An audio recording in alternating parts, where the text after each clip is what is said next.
I was a boy that was atypical, like a lot of gay kids. I did not like team sports. I did not like roughhousing.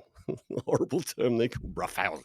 I didn't particularly want to play soccer or let alone rugby, which I was forced to Mm. play. I liked reading books. I even like painting things, and I'd rather sit by myself. I tell two short stories about that. One is that at one point I was excused because I was so bloody useless at football that they basically said, "Okay, we're going to leave you off the team. You can go in and read a bloody Latin book if you want." So I was inside with the girls, of course. So doing my reading, and next to me is this girl. I remember her name. I won't embarrass her now, but she looked around at me and said, "You sure you're not a girl?" Mm. And I was like, "Yeah, I think so." Mm. But you could see how those questions could Yeah. truly insinuate themselves. I'm worried. I'm genuinely worried that gay kids, Mhm. You should be. children as long 2, 3, 4, 5, or 6, are being told that their being gay means that they're the other sex. Yeah, that's exactly what's happening. That's exactly what's happening, and it's showing up in gender identity clinics. That is what clinicians at the Tavistock, which is the NHS gender identity clinic here, are saying, and it's what studies are showing. And also, if you look at detransitioners, they're 3 times more likely the girls are 3 times more likely to be same-sex attracted than straight. So, yeah, it's exactly what's happening, I'm afraid. Because they're being confused. And if people in authority are telling them that because, and this is what becomes particularly concerning to me, because they are violating gender stereotypes, Mhm. they are somehow not right, that they need to be corrected by putting Yeah, into the other sex. yeah. I mean, that's the Here's my tragedy. question to Yeah. you, Mhm. Kathleen. Why are gay people not more worried? Like, these are our kids. Yeah, I know. These are experiences we went through, Mhm.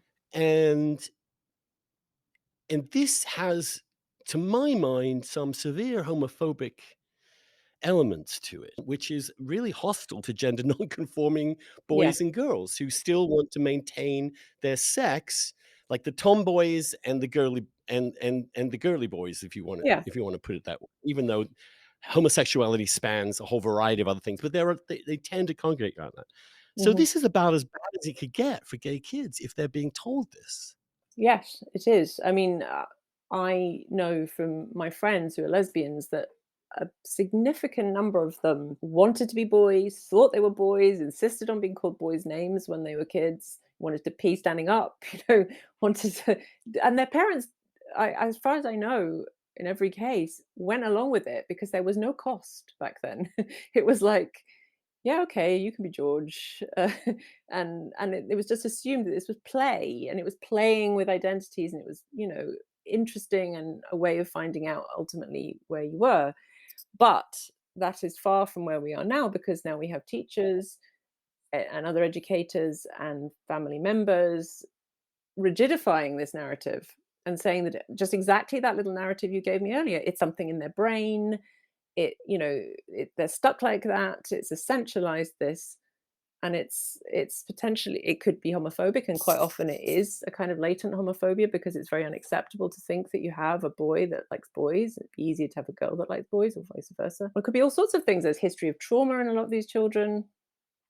There's autism in a lot of these children, like nearly 50%, or it depends on the study, but around there. So there may be problems in working out categories, for the child even. And if you immerse yourself in the hideous world of gender identity literature for kids, which I had to write my book, Mm. it's or for parents, like how to help your child discover their emerging gender identity. It is as basic as saying that, if the boy likes girls' toys, or the girl likes to roughhouse, maybe this is a way of their gender identity emerging. There's even, like, in Britain, there's one document coming out of Stonewall that says that pre-verbal children can express their gender identities, and you should be on the lookout for it to see, you know, where it is. So this would just be nothing more, as I say in the book, than the projections of the parents or the onlookers.